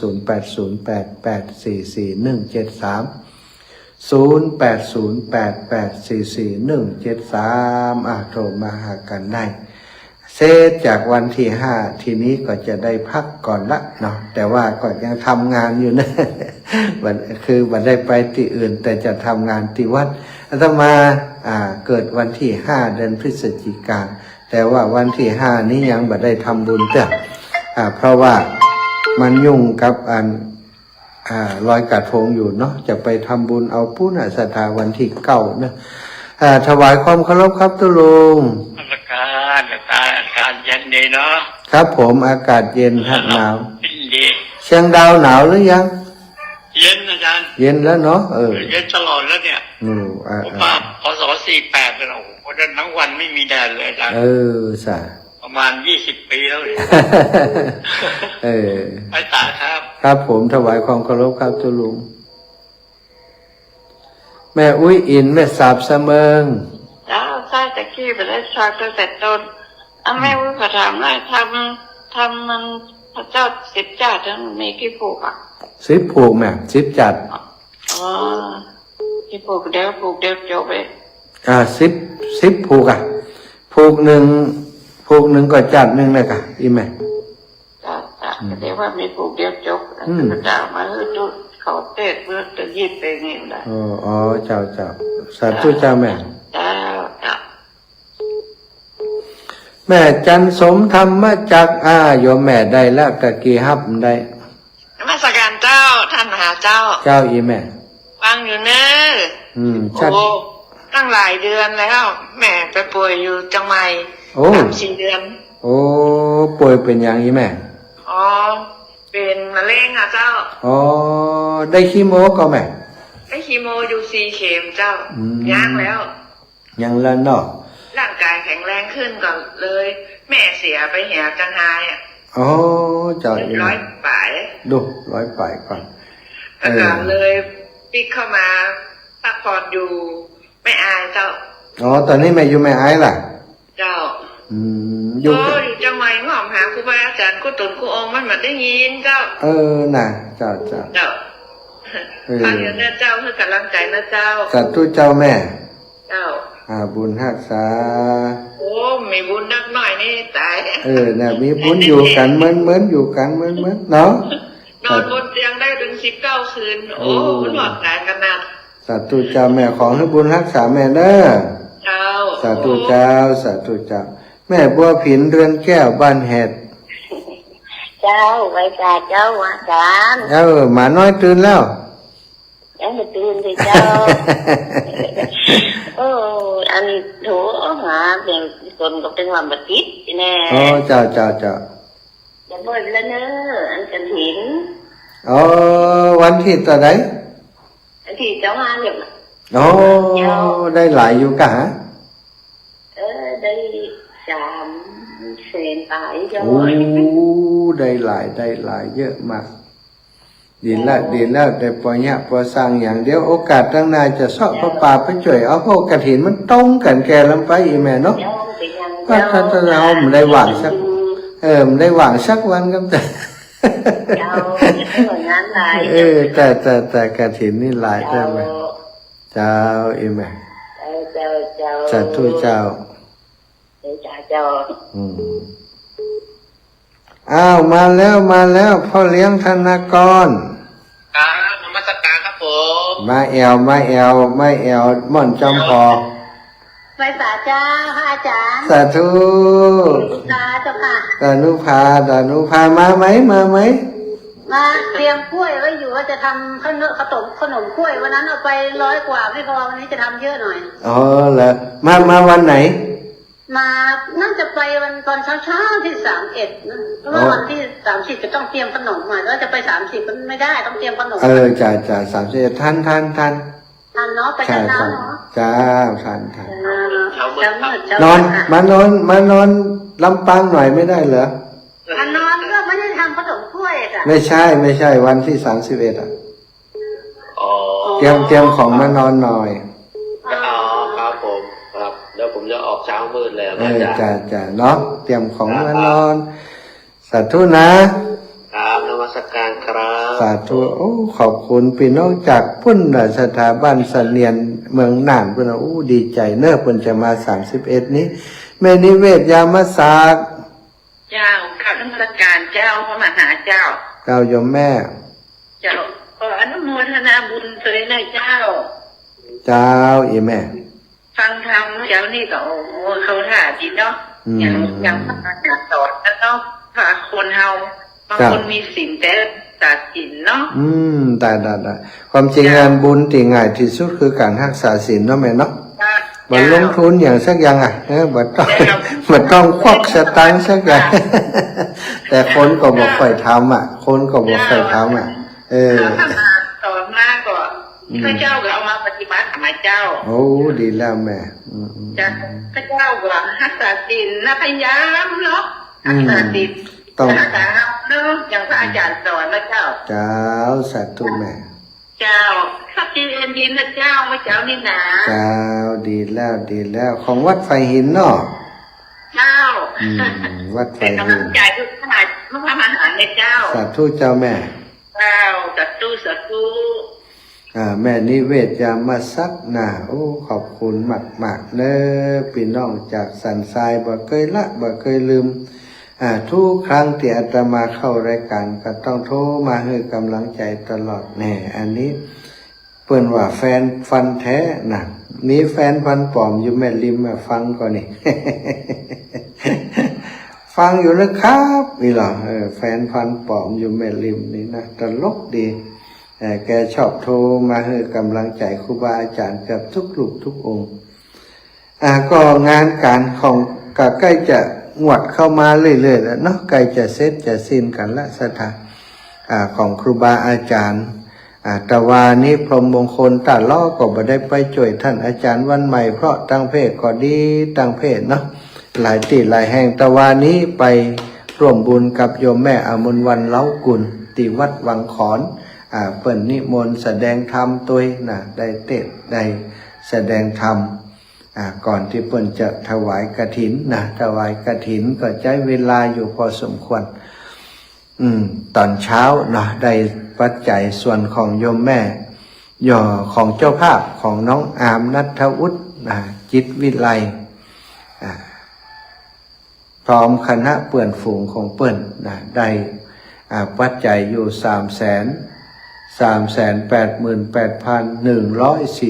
บาทเราได้ ได้หลายอันละแล้วก็ร่วมกับของหมู่บ้านเนาะเป็นร่วมกันมาแหมก็น่าได้แหมสักประมาณสักแสนปลายก็เป็นปัจจัยที่จะได้นำเข้าไปพัฒนาวัดวาอารามวัดวังของเขาเปิ้นเจริญพรโยมแม่ดาราไม่โทรมานานแล้วไม่ได้แล้วหมดแล้วเนอะเขาโทรมาติดเจ้าโอ้จัดโทรมาติดสนใจถึงเราก็จะบอกว่าจุกถึงเดือนมันละไวเจ้าแม่ก็อ้าวอยู่ดีมีสุขเนี่ยแม่เด้อเจ้าท่านสบายดีเนาะสบายดีบ่มีปัญหาสุขภาพอยู่ดีมีสุขเนาะจ้าแต่เขาได้ตอบลงจ้าเนาะพอละอันตรายอายุหนักมาของมันร่างกายมันนี่ละเนาะเมื่ออยู่ได้เนาะแต่เนาะ81เนาะ18อยู่เนาะฮะ18อยู่เฮาก่อนนะแต่เขาไม่เปิดเผยเจ้าเจ้าเห็นก็สบายดีเนาะของเราอยู่รักษาความคุณงามความดีไว้อย่างที่อยู่ตลอดนี่เจ้าบุญแค่เจ็บไปด้วยบุญแม่ขอจะทุกจ้าบุญรักษาแม่เด้อเจ้าแค่กับเดียวนี่นะมันเหมือนจะโกนไปละพอดีเอาทุกข์ไปก่อนเฮาลูกหลานเขาเป็นห่วงดีละแม่เป็นยังมากกว่าจะเป็นวิบากเขานะลำบากเขาวันนี้มาตัดพอดีเป็นแต่จุกมีบุญมีอยู่ซะเนาะเจ้าสาธุนะแม่นะบุญรักษาทุมาได้โทรหากันเมินละแม่ดาราน้องแฝกนะสารปีนะอันนี้เปิ่นก็เป็นแฟนประจำความจริงคนที่อยู่เป็นว่าพลังเงียบอยู่ตั้งหลังติฟังรายการมาได้แต่ได้โทรนี่ก็มีเยอะอยู่นะสถานที่เปิ่นบ่ค่อยได้โทรนะฟังอยู่แต่บ่ได้โทรอีหล่ะนะตักบาตรยามเช้าจะสะทายปล่อยแม่มีเวลาเหลือแหมสักเล็กน้อยเอาไปจะโทรก็โทรเข้ามาฮับแหมสัก1 สายก็แล้วกันเด้ออีแม่มาแหมใหม่มันแล้วแต่กะมีอย่างแหมกะโยมแม่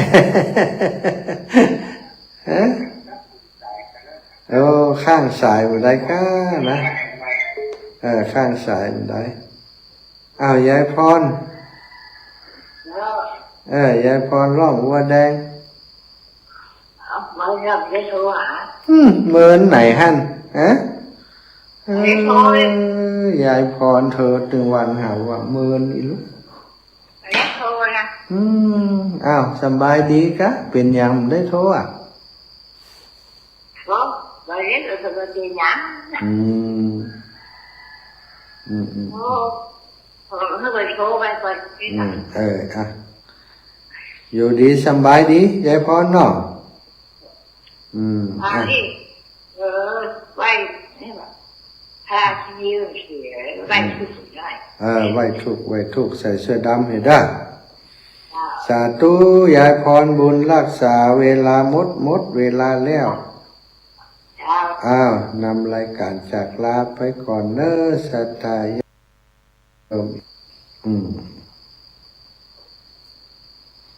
เวลาพอดีละ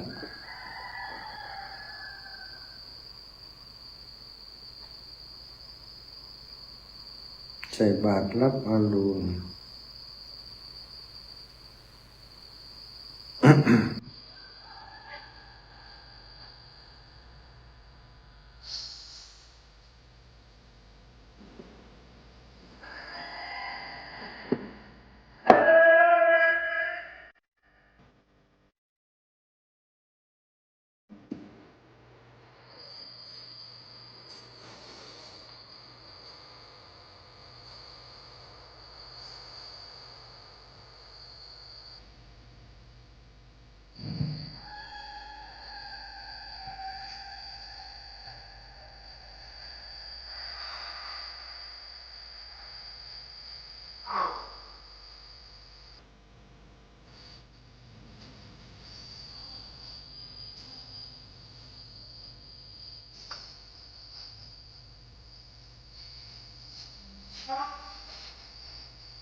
เจ้าแม่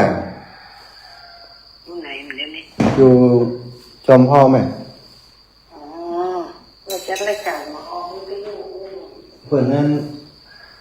ปิดวิทยุไหมวิทยุลำปางนี่ก็ให้เจ้าคณะอำเภอเป็นสั่งปิดค่ะ ไว้ถูกก่อนนี่นะ แต่ ประมาณเนี้ยบึ้ด เบิดได้ไปแต่แม่จะเตรียมงานนั้นให้หลวงปู่อยู่เตรียมงานนั้นเนี่ยก็อันนี่ก็อย่างไอ้ตั้งทำหลวงเป็นกันไหมตั้งทำหลวงอยู่จ้ะ บ้านแม่มีทีหนึ่งกระถิ่น ทีหนึ่งไร วันที่31วันนั้นพูดทีหนึ่งบ้านสีมดเก้าวันที่2วัดสีกั้มไปนะ เสียงกันที่นี่แต่ว่ากันเลยมันล่อกนี่ ใช่ไหม มันปนหนองยาง ติดกันเนาะ อยู่สักวัน ติดกันเนาะ นี่นะสาธุเจ้า เจ้าแม่สาธุเจ้า